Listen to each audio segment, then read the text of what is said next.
High everyone नमस्ते हजुरहरू सबैजनालाई फेरि पनि मेरो नयाँ दिन नयाँ ब्लगमा स्वागत छ र हजुरहरू सबैजना सन्चै हुनुहुन्छ होला भन्दै आशाको साथमा म पनि एकदम सन्चै छु र आजको भिडियो स्टार्ट गर्न लागिरहेको छु र आज चाहिँ भिडियो के हो भन्दा मेरो नानी चाहिँ पुरा झगडा गर्दैछ हो नटी हुँदैछ ऊ चाहिँ यहाँ बस्छ न अन्त र आजको भिडियो चाहिँ के हो भन्दा चाहिँ म चाहिँ डिनर बनाउन आँटेको होइन डिनर बनाउन आँटेको छु अनि तपाईँहरूलाई चाहिँ म तपाईँहरूलाई पनि एउटा रेसिपी सेयर गरौँ है सिम्पल रेसिपी सेयर गरौँ भनेर चाहिँ मैले फेरि भिडियो क्लिक गरेको होइन खास चाहिँ म चाहिँ आज रोटी र आलु भुट्छु भनेर सोचिरहेको थिएँ डिनरमा हो मैले आलु चाहिँ हेर्नुहोस् न भुटिसकेको छु हो आलु चाहिँ मैले भुटिसकेको छु फ्राई गरिसकेको छु आलु फ्राई चाहिँ भइसकेको छ तर म आँटा गुन्नु आँटेको थिएँ कि फेरि आँटा गुन्नु आँट्दाखेरि मलाई के याद आयो भन्दाखेरि चाहिँ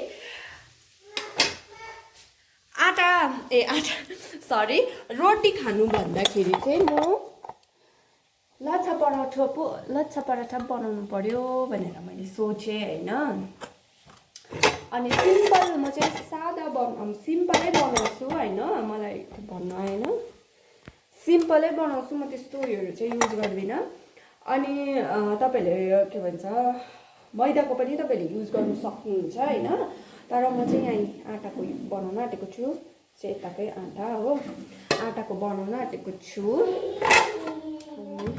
तपाईँहरूसँग पनि सेयर गरौँ भनेर नि म चाहिँ तपाईँहरूले पनि अब खानु मन लाग्यो भने तपाईँहरूले पनि बनाउँदा हुन्छ होइन हामी चाहिँ दुईजना मात्रै हो यहाँनिर खाने मेरो हस्बेन्ड हो अनि यहाँ ल यति आँटा चाहिँ मैले युज गरेको छु हो अब यसमा चाहिँ म नुन हाल्छु हो टेस्ट अनुसारले नुन हाल्छु नानी चाहिँ यहीँ बसिरहेको छ हो ऊ चाहिँ पता नै के भयो उसलाई आज खेल्दा खेल्दै घरि केही गर्छु घरि उसलाई चाहिँ खाना दिइसकेको छु मैले अन्त लच्छा पराठा चाहिँ अब तपाईँहरूले दहीसँग खानु सक्नुहुन्छ होइन म चाहिँ हामी चाहिँ अचारहरूसँग त्यस्तो चानाको सब्जीहरूसँग त्यसरी खानु सक्नुहुन्छ तपाईँहरूले चाहिँ हो तर मैले चाहिँ खास रोटी बनाउँछु भनेर सोचेको थिएँ नानी छोरा त फेरि लच्छा पराठा बनाउने भएँ हो त्यही भएर आलुसँगै खान्छ अब आलु भुटिरहेको छु आलुसँग मजाले खानुपर्छ हो अन्त यहाँनिर बनाउन आँटेको छु ठिकै हुन्छ होला है आँटा कम्ती हुँदैन होला अनि तपाईँहरूले हेर्दै गर्नुहोस् होला म तपाईँलाई उयो लिएर म भेट्छु तपाईँहरूसँग नानीले पुरा डाङ नै डुङडुङ गर्दैछ हो र आलु पनि काटिसकेको छ हेर्दै गर्नुहोस् होला भिडियो लास्टसम्म यो चाहिँ एकदम सिम्पल छ हो सिम्पल भन्दा पनि सिम्पल तपाईँहरूले बनाएर खानु सक्नुहुन्छ घरमै न हेर्नुहोस् न ऊ चाहिँ यस्तो छ कि तपाईँलाई म अहिले भेट्छु है त मेरो चाहिँ आँटा रेडी भइसक्यो हो अब चाहिँ म यसमा तेल लाएर 5-10 मिनटको लागि छोपेर राख्दैछु तेल लाएँ हो तपाईँले अब यसलाई चाहिँ म 5-10 मिनटको लागि चाहिँ छोपेर राख्छु हो त्यहाँबाट फेरि रेडी गर्छु नानी नगर न ऊ चाहिँ यहाँनिर हेर्नुहोस् न चकचक गरेर नि अलमोस्ट रेडी डन यो चाहिँ 5-10 मिनट भइसक्यो अब चाहिँ म यसलाई फेरि एकपल्ट यसरी गुन्दैछु हो नानी लड्छ गुनेर चाहिँ म अब यसलाई डल्ला बनाउँछु मजाले यसरी गुनेर हो अब चाहिँ म यसलाई डल्ला बनाउँछु कति राम्रो यसको डल्ला चाहिँ तपाईँले ठुल्ठुलो राख्नुपर्ने ठुल्ठुलो राख्नुहोस् हो मजाले ठुल्ठुलो बनिन्छ नि त ठुल्ठुलो राख्यो भने चाहिँ एउटा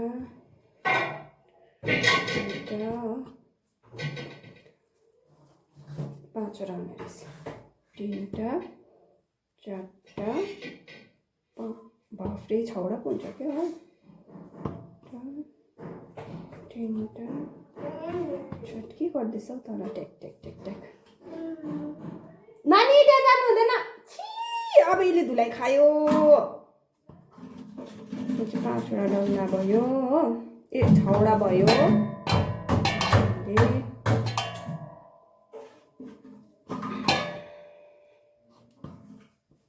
यहाँनिर 6वटा तपाईँहरू चाहिँ यहाँ कम्ती आँटा लगाएर बेल्नुपर्छ, बेल्नुहोस् होइन। यहाँ चाहिँ म कम्ती आँटा लगाएर बेल्दैछु। बेल्नु बेल्नुपर्छ अब तर पावर चाहिँ ढ्याक्कै ढुक्कै गरिसक्ने चाहिँ म यसरी बेल्दैछु हो। देख्न सक्नुहुन्छ यसरी बेल्नुपर्छ मजाले हो।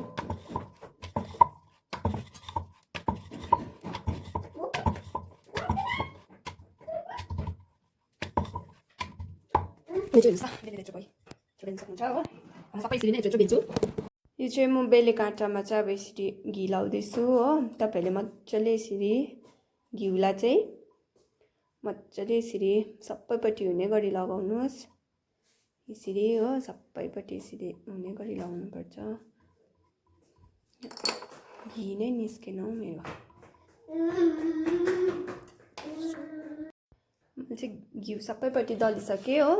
अब घिउमाथि चाहिँ फेरि पनि कम्ती आँटा हाल्नुपर्छ यसरी हो। रब गर्नुहोस् आँटा हालेर चाहिँ। त्यसमा क्या बेल्दा चाहिँ अहिले बेल्दा फेरि टालिँदैन हो, नभए चाहिँ टालेर फाट्ने डर हुन्छ। यसरी मजाले रब गर्नुहोस्। अनि यसलाई चाहिँ तपाईँहरूले हो यस्तो गर्दै हेर्नुहोस् ल, म तपाईँलाई देखाउँछु। यस्तो गर्दै पटाउनु पर्छ। नानीलाई चाहिँ आज के भयो? आज मैले के भन्छ उसले त्यो फोन हेर्नु भन्दैछ नि त, फोन माग्दैछ हो। बदाम भन्दैन श्रेयन्स, अहिले हुँदैन, एकछिन पर्खिनु ल। अनि हेर्नुहोस् यसरी पटाइसकेपछि चाहिँ मैले यसरी तन्काउँछु होइन। अब यो चाहिँ मेरो घरमा खाने हो, घरमा चल्दो मिल्दो चाहिँ हुन्छ नि त। सो तपाईँहरूले जज नगरिदिनुहोस् होला यसले यसरी पो बनाउँदो रहेछ भनेर हो, किनभने घरमा खानु त हुन्छ हो, मिठो हुन्छ नि त। के उसलाई चाहिँ मैले सबै दिइसकेँ, भएको जति उसले के मागेको लु मामाम पनि दिइसकेँ हो। उसलाई त्यो अल्छी लाग्यो कि त एक्लै भएर। म चाहिँ यत्रो लामो भयो हो। अब फेरि तपाईँहरूले चाहिँ यसलाई यसरी डल्लो पार्नुपर्छ, यसरी डल्लो पार्नुपर्छ हो। यसरी डल्लो पार्न सक्नुहुन्छ। यसरी डल्लो भएपछि चाहिँ फेरि यसलाई 5-10 मिनटको लागि छोपेर राख्नुपर्छ हो। छोपेर राखेपछि चाहिँ फेरि यस्तो हुन्छ हेर्नुहोस्।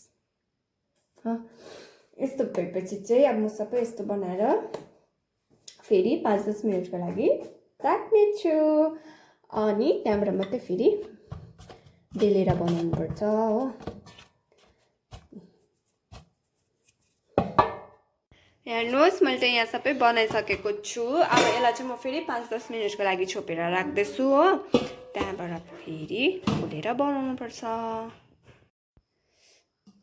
5-10 मिनट भइसक्यो हो। अब चाहिँ म यसलाई फेरि बेल्छु है। म चाहिँ बिस्तारै बोल्दैछु अहिले हो। आज चाहिँ नानी सुतिरहेको छ, अन्त चाहिँ म बिस्तारै बोलेको। यसलाई चाहिँ तपाईँले बिस्तारै यसरी बेल्नुपर्ने हुन्छ हो। यसलाई चाहिँ जति थिचेर बेल्नु हुँदैन, किनभने जति थिचेर बेल्यो भने चाहिँ यो फाट्छ। अनि यो जुन चाहिँ हामीले बनाएको छु नि त्यो चाहिँ प्यार प्यार गरेर निस्किन्छ कि। अनि यसलाई चाहिँ यसरी बिस्तारै तपाईँले यसरी बेल्नुपर्छ हो। नानी चाहिँ आज छिटो सुत्यो, अहिले उठ्नुको लागि फेरि सोफा खाएपछि नानी चाहिँ आज चाहिँ ढिलो सुत्छ। अलिक 8 बजी सुत्यो भने न अहिले छिटो फेरि उठिहाल्छ। त्यसैले बिस्तारै गरेर बेल्दैछु हो। तपाईँहरूले मेरो भोइस सुनेको छ कि छैन?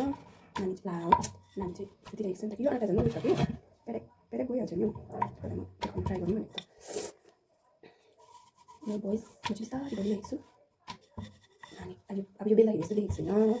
पाकेपछि चाहिँ तपाईँले देख्न सक्नुहुन्छ। अनि तपाईँहरूले चाहिँ घिउमा पनि बनाउनु सक्नुहुन्छ हो। म चाहिँ आज तेलमै बनाउँछु, म चाहिँ घिउमा बनाउँदिनँ आज हो। म चाहिँ तेलमै बनाउँछु, तपाईँले चाहिँ घिउमा पनि बनाउनु सक्नुहुन्छ है ल। मेरो रेसिपी चाहिँ यस्तो छ, सिम्पल। हेर्नुहोस् न ठुलो बेल्नु फाट्छ भनेर डर लाग्यो। बेल्दाखेरि चाहिँ यस्तै हुन्छ, देख्दैन यो सेप कि, तर अहिले पाक्दै गएपछि तपाईँले सेप देख्नुहुन्छ यसको। त्यसरी नै बनाउँदैछु म चाहिँ हो। चाहिँ ठुलो गरेर ठुलो बनाउनु भनेको त, ज्यादा ठुलो बनाउनु फेरि फाट्छ हो। यस्तो ठिकै हुन्छ है। चाहिँ लच्छा पराठा यो आँटा बेस्टै गर्नु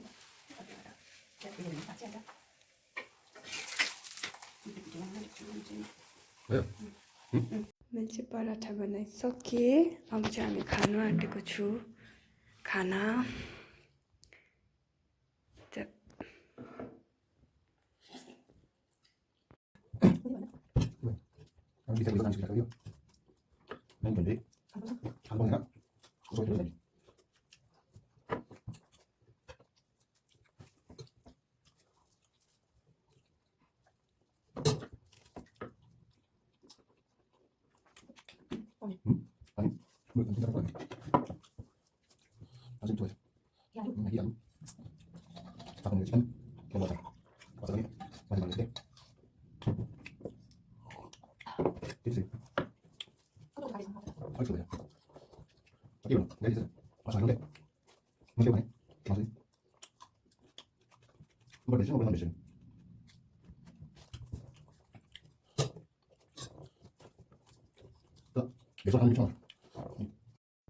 हामीले चाहिँ खानाहरू पनि खाइसकेँ होइन।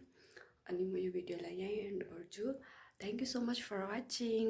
अनि तपाईँलाई भिडियो मन परेमा लाइक सेयर एन्ड सब्सक्राइब गर्न चाहिँ नबिर्सनुहोस् होला। Bye bye, take care.